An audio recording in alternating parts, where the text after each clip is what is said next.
Masculinity. I have the belt, the resolve, the decision. It's time. That was me, merely months ago. Why?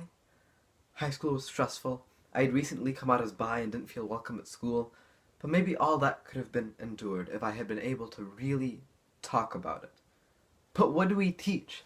Man up, they say. Men don't cry, they say. We refuse to let men express themselves. We dismiss femininity as weak and praise masculinity as strong. And we refuse to listen to women for being too emotional. So why would I talk about it with anyone other than, perhaps, sometimes, my best friends?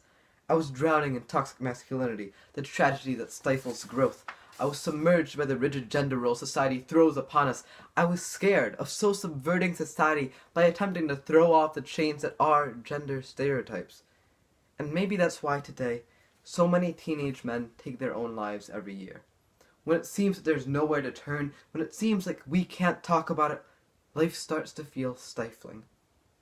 The toxicity suffocates, taking away the air that is expression, and maybe, just maybe, that's how I finally got to the point I did last April, ready to hang myself with a belt from my bedroom door. After all, when you think things can't change, and you can't talk about what should change, where would you see hope? Why would you seek help when it's so stigmatized? Why would you want to keep going? But somehow, I made it through that day, and the next day, and the next. And at some point, I started talking about it. I met people who saw gender stereotypes for the terror that they are, people who I would talk to and know that there was no judgment. I learned that the world is full of people who want change just like me. But as a society, we haven't made it there yet. But our entire society, that's how it has to be. After all, how can we succeed if we bury our emotions in a sea, an abyss of never-ending blues?